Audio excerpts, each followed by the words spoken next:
we start to have this effect of like Teflon, right? So fear is very sticky. Things just keep collecting on why we should be afraid, right? And so when we have a practice that just says, "Hey, fear, let's sit a second together and let's just practice what else is here," we start to notice that fear has less of its effect because we can get into wonder. We can hold two things at once, people-hearted and business-minded, rather than trying to just balance that or be one thing or the other. When we're able to hold something, is what this ampersand represents, we start to have experiences of discernment and insight and wisdom that are marked by some really big breakthroughs and transformations I'm seeing with clients.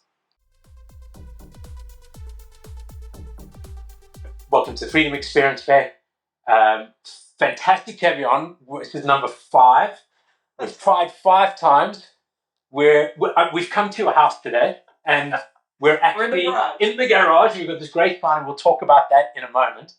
But I'm here with Beck today. We've tried to get this episode recorded 5 times in the past. I've traveled to Boulder, set up in Beck's garage to make sure we actually get this done.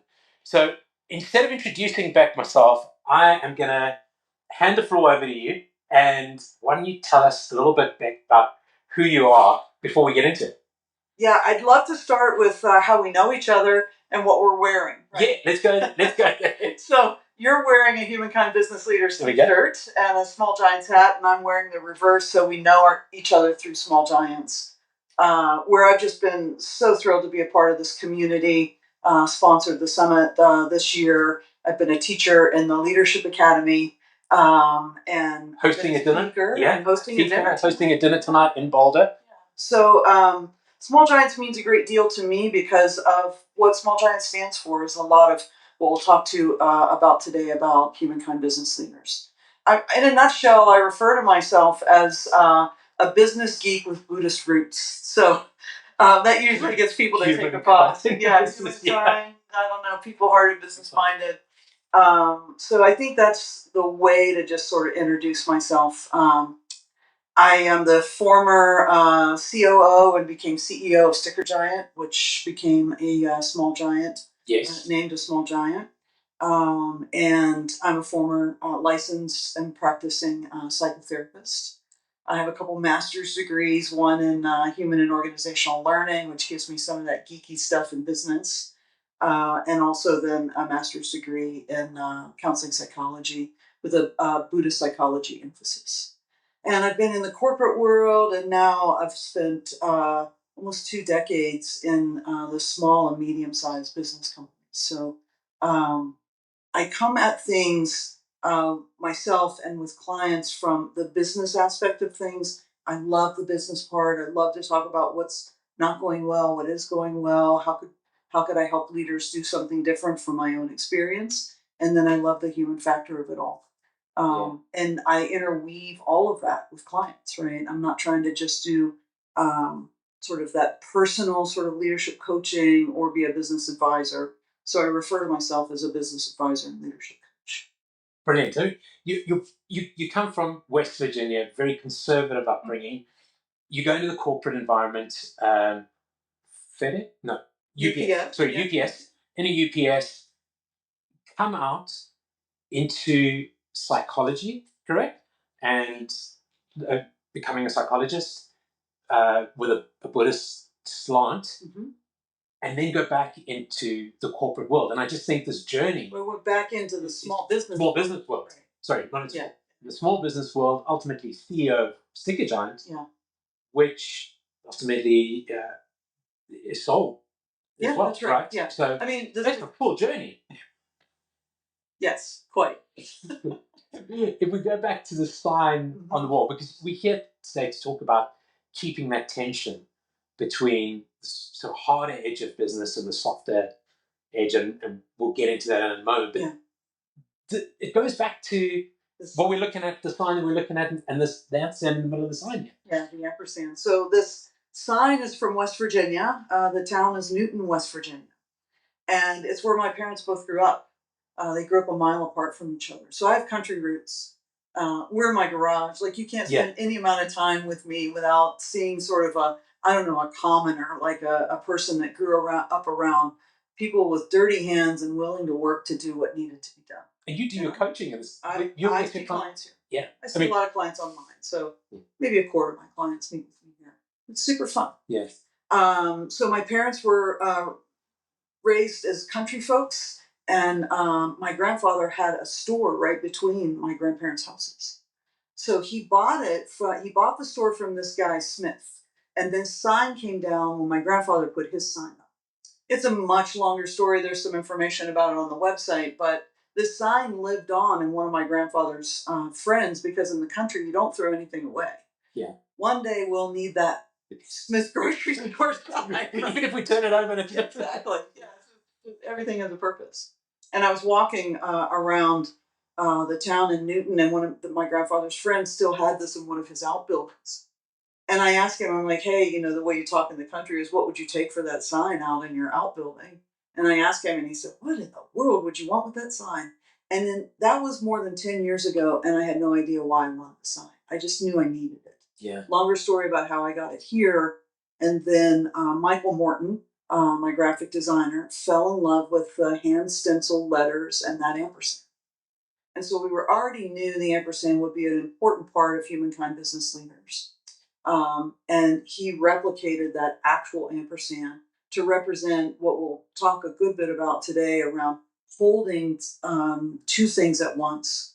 What is in between is, I think, what we're all looking for, is if we can hold two things at once, people-hearted and business-minded, rather than trying to just balance that or be one thing or the other. When we're able to hold something, is what this ampersand represents, we start to have experiences of discernment and insight and wisdom that are marked by some really big breakthroughs and transformations I'm seeing with clients. Yeah, when the sort of world that we live in at the moment, and the political environment that we live in, and the economic environment that we live in at the moment, we tend to, I guess, over-index.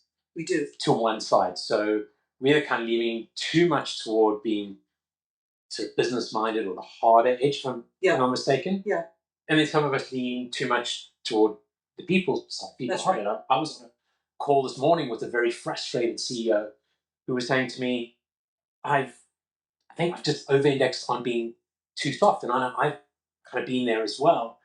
Where you want to create a place that's a great place to work, you want to create a great culture, but there's this tension that we need to find, which actually kind of gets us working properly. Otherwise, I think you were talking about balancing, where you're taking one side and putting on the other, and you kind of just can't really balance. I mean, you can, but it actually doesn't give you the insight you're looking for.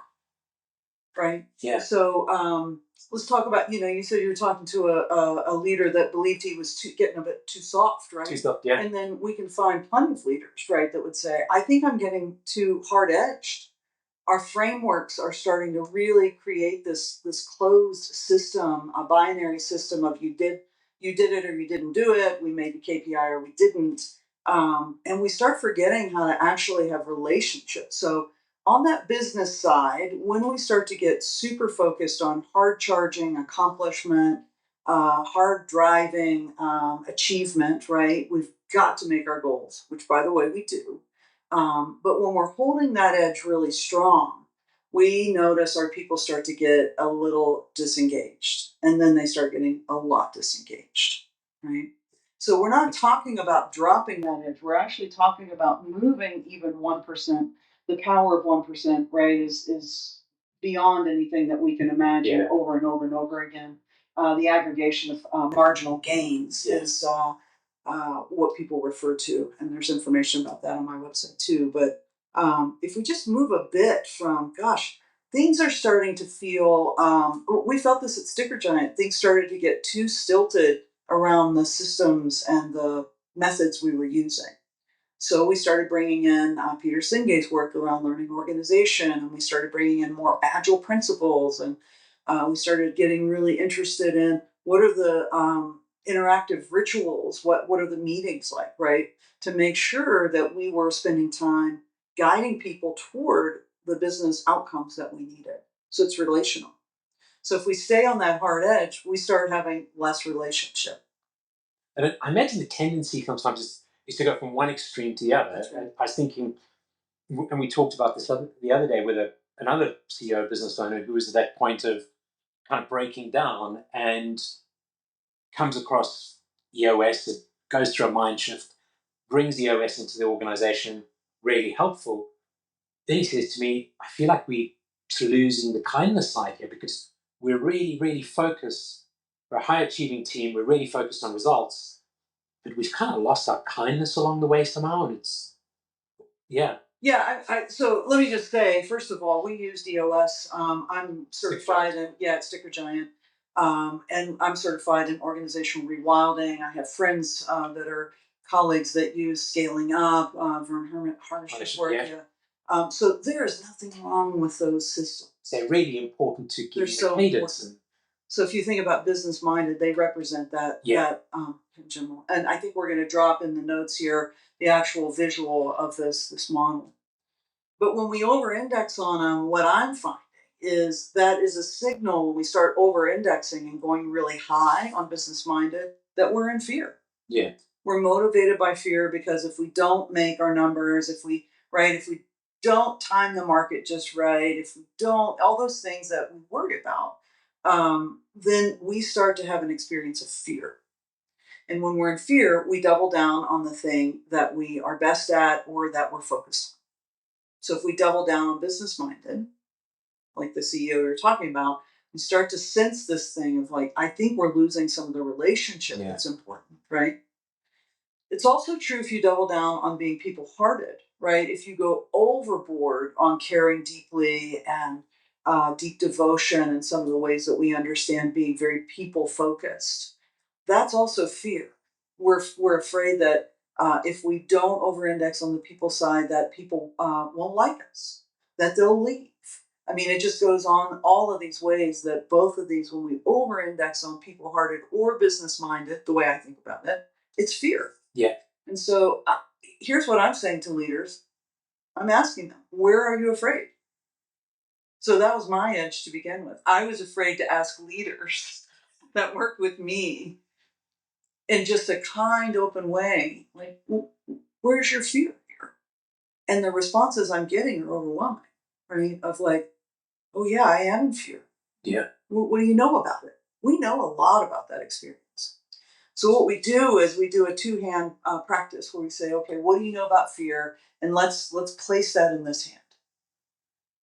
We flattened out on top line over the last 2 years. I'm scared to death that's going to be the be all end all. I'm afraid of if we don't get this next product into market, right? We could go on and on with scenarios.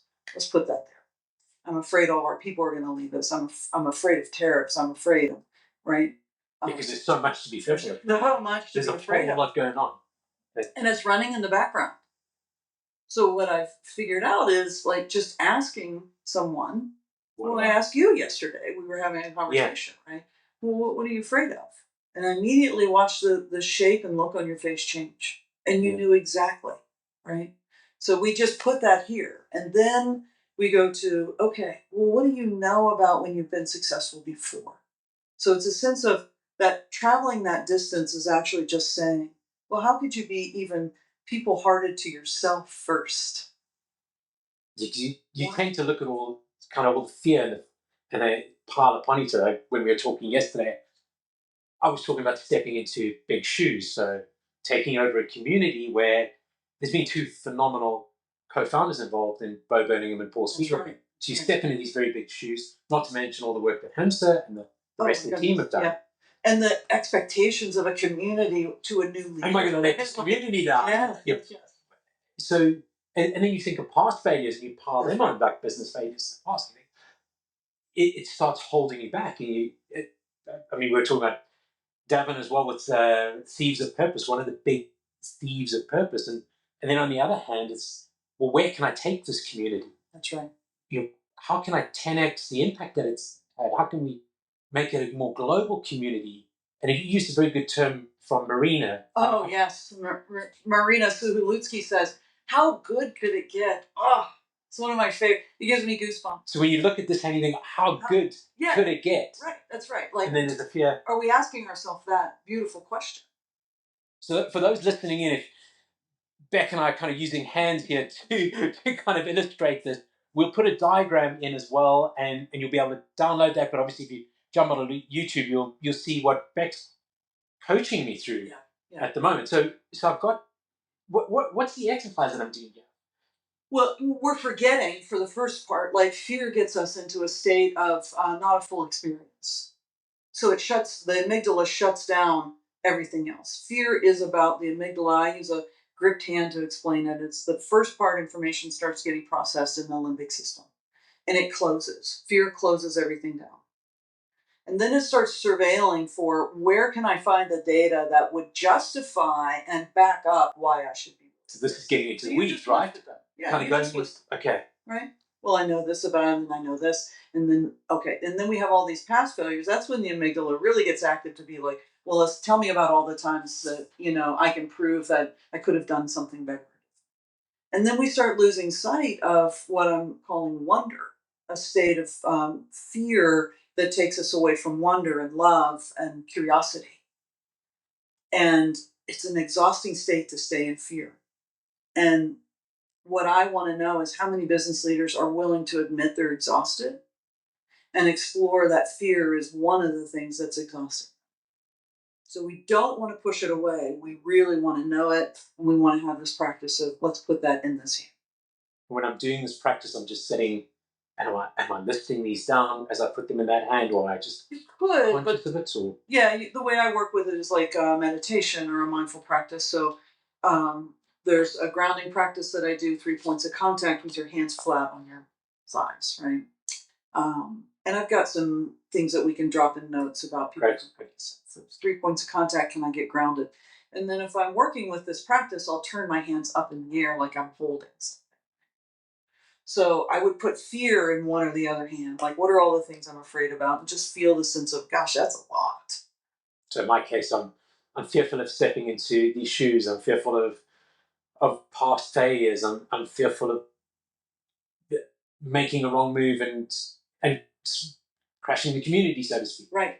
So all of those fears there. But on the other hand, it's the things that I've done well in the past, the businesses that I have built, the success with growing teams. The ideas that you have, right? We talked yesterday about ideas for the community, which you aren't short on. And none of the community members, including myself, are short on, right? I mean, you're not searching for ideas about what to do now, but you go back to the worry is you want to represent the community and our founders, Bo and Paul, well, right? So you go back and forth between these two, right? All these ideas and the excitement about taking this forward and people that are interested in spending time talking to you about that. So you're holding this I call it in an inquiry state. Yeah. So you leave fear by saying, hey, fear, I got you. I know you. I'm going to work with you. I'm not trying to push you away. Here's all I know about fear. And then you begin this sense of opening a bit and having an inquiry about, well, what else is true? That can't be all that's true. The amygdala would love for you to know that's all that's true because it's scared.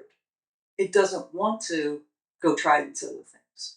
So we just say, okay, great, we know that, and what else is true? And then we sit in just a few brief moments of holding these two things, right? Of an inquiry, a deep inquiry, an inner inquiry. A lot of this fear stuff is external stuff.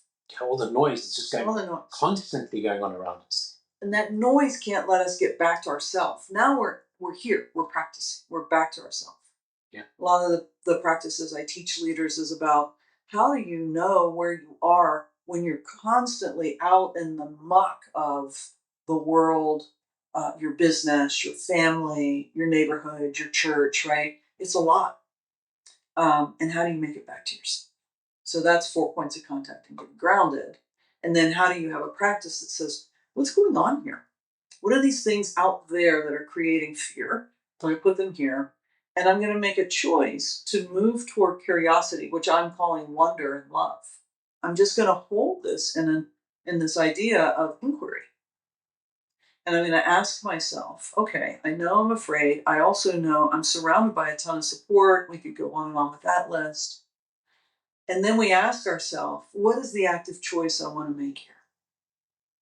So fear takes us out of active choice. It debilitates us and exhausts us. When we can practice like this and we can get into this internal inquiry, we start to have wisdom, discernment, and insight that we would never opening a door, right? have. Yeah. We'd never have them stuck in fear. So we had talked about this a little bit. We start to have this effect of like Teflon, right? So fear is very sticky. Yeah. And like things just keep collecting on why we should be afraid, right? And so when we have a practice that just says, hey, fear, let's sit a second together and let's just practice what else is here, we start to notice that fear has less of its effect because we can get into wonder. Now, what's important is that we have to be able to go back and forth. This is where keeping the tension comes in, because it's not a scale, it's sort of linear. That's right. Because if we start talking about, balance was the thing of, maybe the early 2000s and even into the early 2020s, right? And we all wanted work-life balance and people started challenging that and they call it integration. The problem with balance is it's suggesting there's a problem that something should be removed and something should be added, right? Too much of this. Go back to the scales. Yeah. Let's get things all balanced here. What I'm saying is if we can hold things and see how they are in alignment or not, we can hold the tension, not trying to move fear away or add some sort of curiosity. We're just in the reality of what's happening. So this is what I'm saying is wrong in the world and is coming into our businesses. What this is happening, it's not just in the world, it's happening in the world, in politics, in society, it's in your business. And if you can learn as a leader to hold two things at one time without double down on one or the other, then you can start to have some movement toward insight, discernment, and wisdom. But if you don't, you're going to be stuck in these polar opposites. And I saw it happen at a really good company that I ran. I saw it happen. And we would work with it. What's happening here? We weren't always perfect either. But everyone has a normal inclination, like in all of the sort of Myers-Briggs and Enneagram, right? Yeah. So, and people who are business-minded, when I talk to leaders, they immediately know, where's your go-to? So think about it. Where's your go-to? And then on your leadership team, what's the makeup? Do you have more business-minded people? Do you have more people-hearted people? Or you kind of, have a mix? Most people do. And then how often are you getting an argument, dissension around, shouldn't we be thinking more about our folks? Are we thinking about our folks so much? I talk to leaders about, well, we increased everyone's pay, gave better benefits, and I say, what did that do to your profit line? Oh, we're afraid we're not going to break even. So you compromise something that in business, you have to be profitable, especially in SMBs run, you've got to be profitable. You have to have good cash flow. You have to have money to invest. Yeah, So we've compromised business principles to give people, our fear was they're going to leave or they're going to not like us. You gave people more than you could afford, and now you've put your company in jeopardy. So you can kind of see how that works. So we over-index on a thing that if we had moved things a little bit closer to each other, and in the 4-quadrant model, you're moving up toward wonder, curiosity, love, joy. You're starting to see that you could actually explain to people, we're going to give a better benefits in the next quarter, and we're in a holding pattern on doing a comp analysis until next year. Here's why. And being clear on what the why is. Right. And the things we believe in, right? We really believe in transparent finances and helping people understand. As business leaders, we're not trying to line our pockets at the expense of our folks, but they do need to understand that we have to make choices and decisions on their behalf that make good sense for the business model, right? I've asked leaders, if you want to add benefits for your team, can you tell them what the next product is, what the next market launch is, what the next thing is you have planned that you need their help on? To get there, to be able to... And then when that delivers, then you say, we're going to do a comp analysis and go through that process. Or we're going to add, we're going to add a half day on Friday or a whole day on Friday in the summers, right? We're going to add extra time off, right? Any of those things you're going to add. Can you tell them how it works in the business model? So it just seems so simple when I'm saying it, and believe me, I've got my just thinking, but I'm the one sort of trying to figure this out. Because that's what I'm thinking. Most of the business owners listening to this are probably going through this at the moment. The small, medium-sized business where they're thinking about it in terms of how do I find this balance, which is the wrong way to think about it to start with. Holding the tension. But I need to get more out of my people. We need to get to whatever the priorities are, whatever the metrics are, that hard edge. But at the same time, I want to create a great culture because I know that's going to carry me forward. But I feel like probably in these times where growth is tough, business is tough, survival it's harder than tough. It's ever been. It's harder than it's ever been. And it is never going to get easier. The first thing that gets kind of sacrificed is the culture, the values. Those are the things that sort of throw them out and double down on them. Or the converse happens. We hold on to the values and the people and the things, and we compromise the business model. We can't afford them. Yeah. So if you're looking at it as a composite, which is that ampersand in between people-hearted and business-minded, you have to hold yourself accountable to holding two things at once, and then finding the path from there. So it's not an all or nothing. Like you have to scale way over. It is move toward that up and to the right. I was thinking about this morning. So we've got this diagram that we're going to drop in. Yeah. And we've got the X. So axis, I think it's the axis, right? The left side is business-minded. Business-minded. The bottom is people-hearted. It's people-hearted. Right. And the top right quadrant, Ruby, is where we're trying to go toward wonder. Toward wonder. So we naturally go toward one or the other.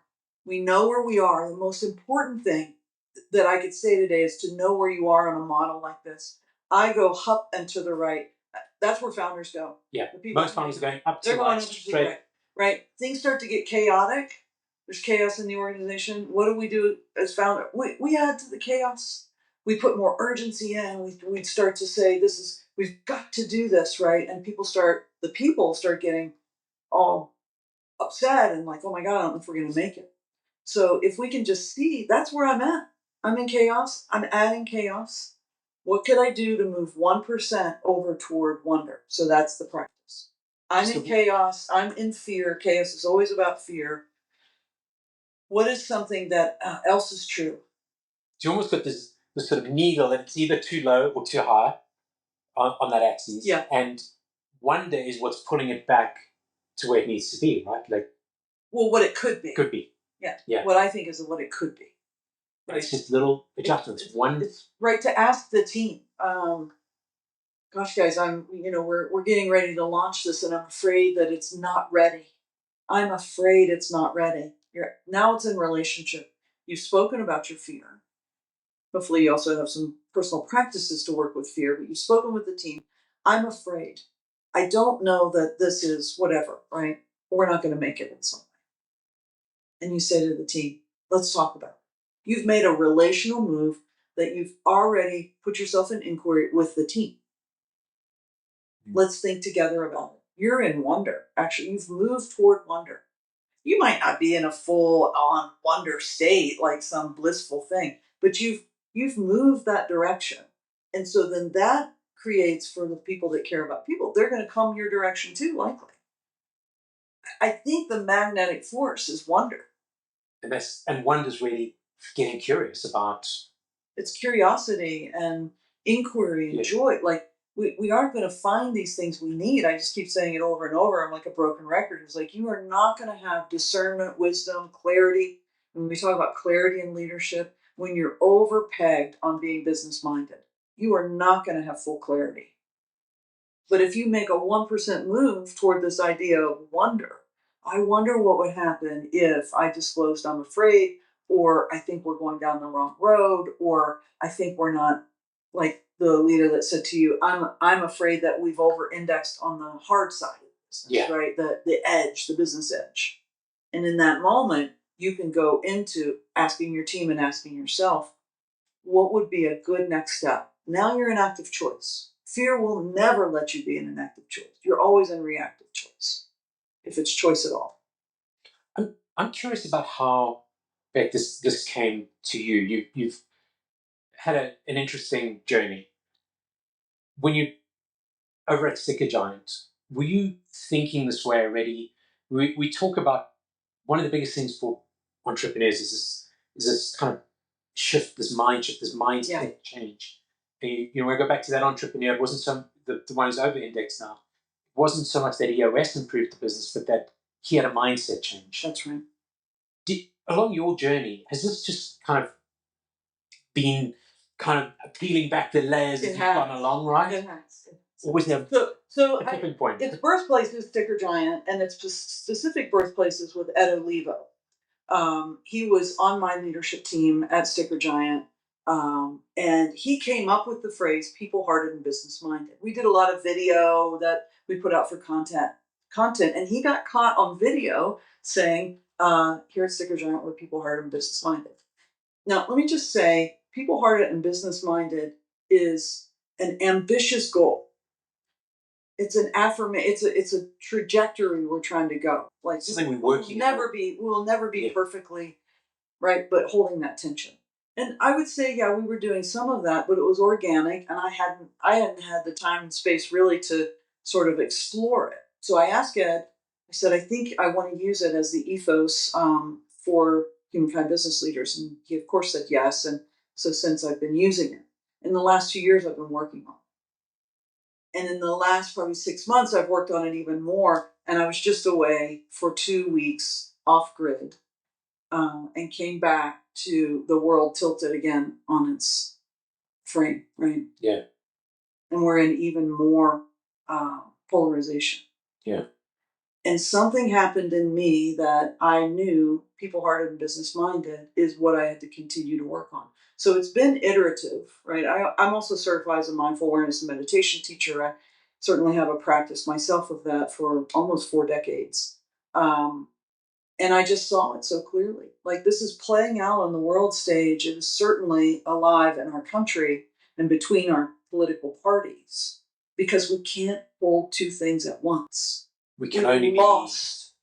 Yes. Blinkered on one thing. When things get hard, we find our location and we double down, and that's a signal we're in fear.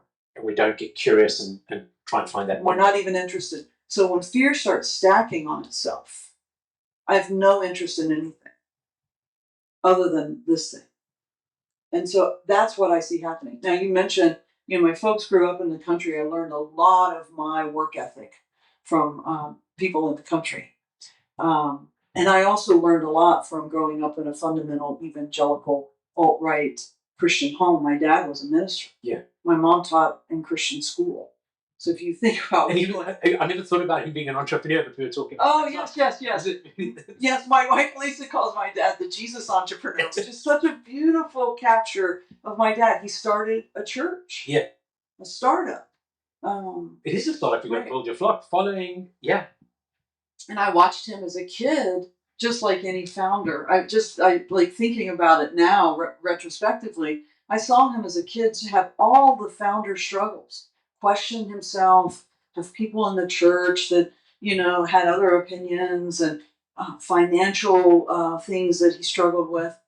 He was a Jesus entrepreneur. And it's just such a beautiful, beautiful thing. And, holding the tension, right? I'm not just making this stuff up because it sounds good. I lived in that tension from my early 40s until I lost my parents.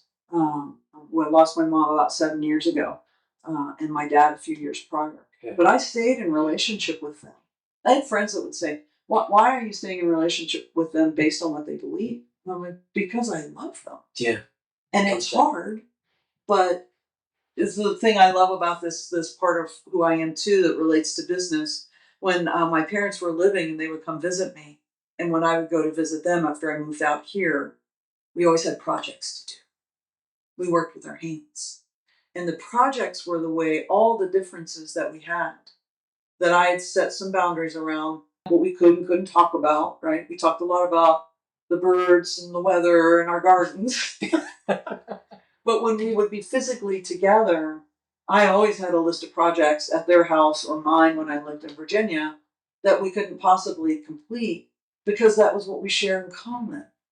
We love to do things around the house and take care of our properties, right? Yeah. And it was just such a sweet way that we could be together and know that we had radically different opinions about things. But that wasn't what we focused on. So essentially, I mean, I'm kind of thinking about we both made some 1% moves toward wonder, to be curious about, well, what would it be like for us to stay in contact with this big elephant in the room of, I left Virginia to attend the largest Buddhist inspired university in North America here in Boulder, yeah. Naropa University, founded by Shogren Trungpa Rinpoche, a very provocative person in the Buddhist community. And my parents they didn't know how to process that, right? But we still stayed in contact, right? You still had that curiosity, the wonder, trying to understand each other, and that love. I was so clear that my parents were my best friends growing up. Yeah. I spent all my time as a kid with my parents. I mowed the grass and worked on cars and worked on the house with my dad. And when it was time for dinner to come, I would go inside and help my mom with dinner and set the table and do all of the things. So there was just this way that they were part of me. And how could I honor that by holding the tension?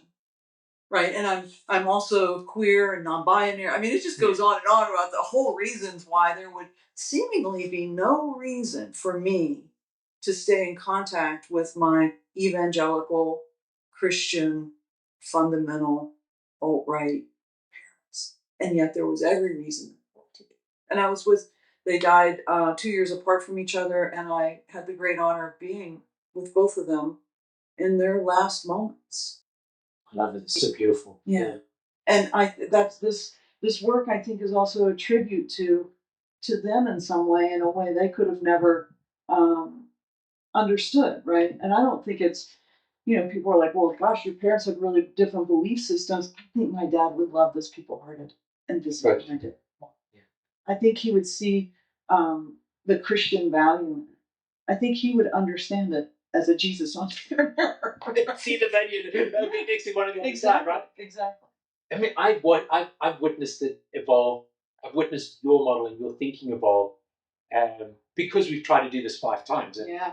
And the months apart, and Courtney's behind the camera at the moment. She's sending me, have you hit the record button now for the podcast? Just we actually had to have it. We had to have it here. So yes, thank you so much, Courtney. Thank you. But just seeing how it's evolved for you with comes back to that kind of 1%. There's a few things in it that the model's going to evolve over time as you're working with entrepreneurs, people kind of leaning on the experience, but being able to take that time away and just drop off the grid, as you said. So you, as a business owner yourself, can think about, how am I creating the best model for my clients? Am I creating something that, because I've seen this evolve almost in the past few days as well. Well, you've contributed, right? What I would say is, so that I can provide the best way for my clients to think about it, but it is an interactive So I tell my clients, my work is yours and yours is mine.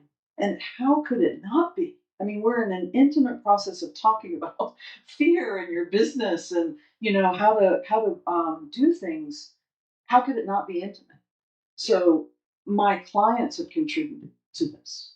I love that, because that's kind of the small giants. One of the characteristics that Owen wrote about, that the community shapes the business and the business contributes to the community.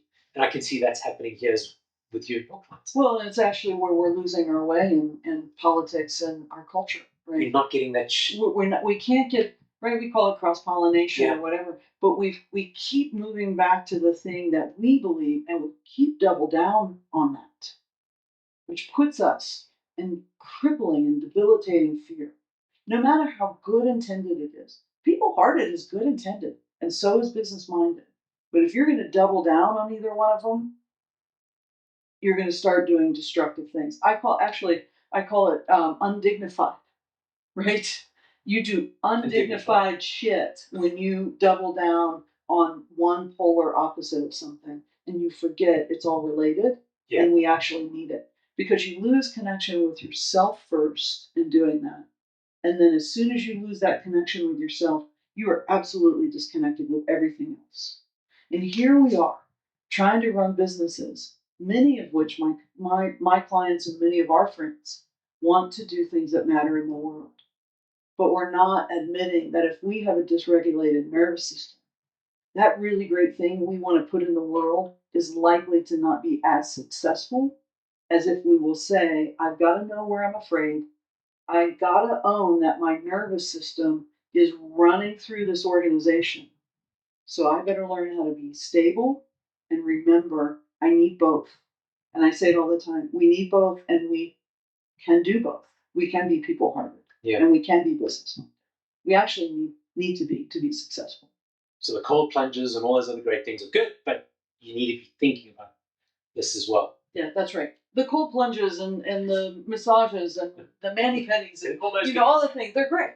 But they're the places you go for wellness. What I work with leaders on is how do you not need to go anywhere and you can find a ability to come back to yourself, have practices to work with what's going on for you, know where you're at, not try to push it away, and have an ability to work with it so you gain that insight, wisdom, discernment, which we'd all raise our hand for those things.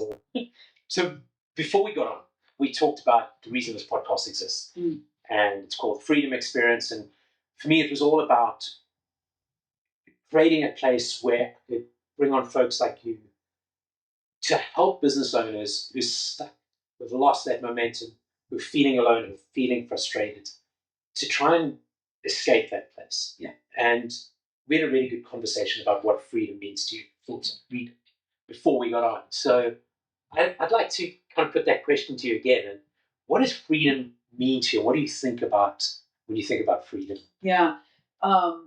It's a great question because in my study, practice, and teaching mindful awareness and meditation practices, mostly in the Vipassana tradition, that tradition is really about inquiry, personal inquiry.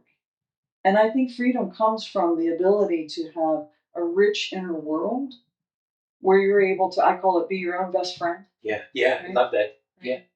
Where you can actually come back to yourself, you can get grounded in any given moment. Freedom is our birthright. Would I have a beer with this person kind of thing? Yeah. I have a beer with me and me, right? Yeah.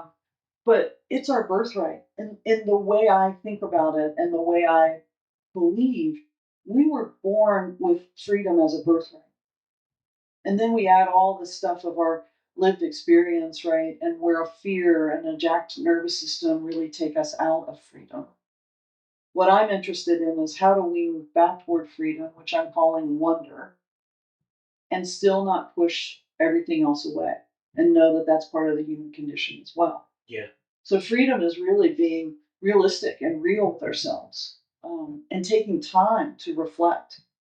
And then one of the things I love so much is working with a client, and they, every time I meet with a client, by and large, I'm asking, how's your practice going? And I love it when a client comes back and tells me, Beck, this thing happened. I ended up saying this thing, and I wasn't like, it just surprised me. And I said, that's your practice finding you. So just like if you wanted to be a great baseball player, you certainly, if you wanted to bat 500, right, you'd be in the batting cage all the time. So if you practice, then when we get in a tight moment, the practice actually finds you. And that discernment and wisdom and insight arises from freedom that you've created. You've created space inside of yourself so that fear isn't taking over, that jack amygdala gripping. So if you say something to me I don't like, I can be like that. And then I can calm myself for a moment and say, geez, John, like, tell me what you mean by that. As opposed to like, well, aren't you the biggest asshole walking fit?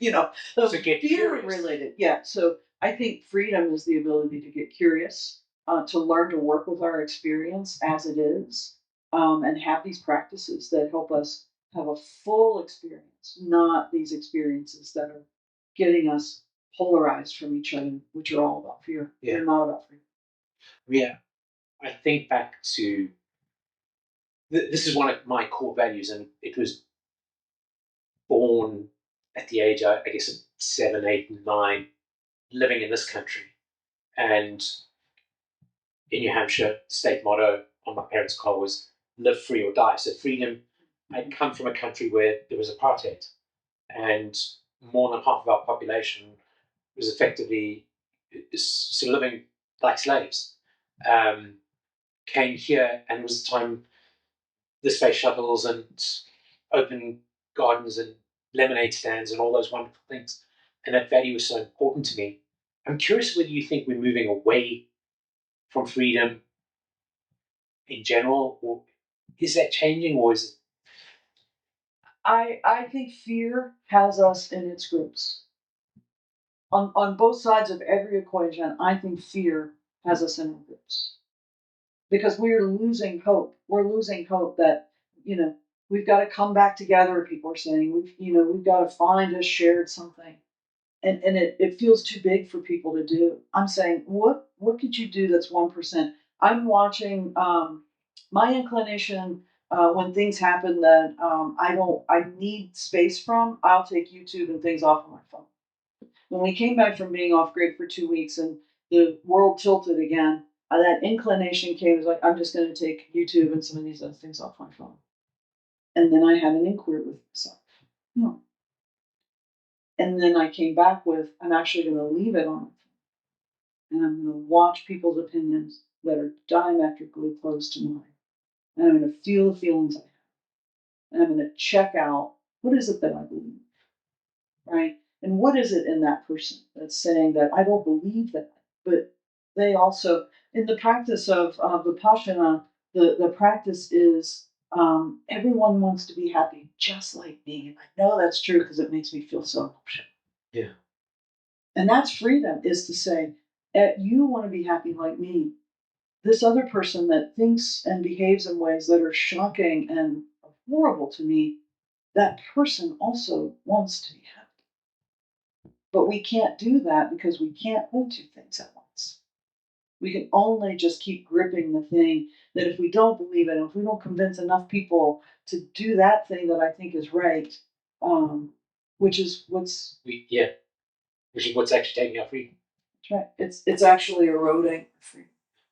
And here we all are watching it. So keep practicing, right? Keep practicing. Beck, thank you so much for coming on. Yeah. Really appreciate it. It's an honor.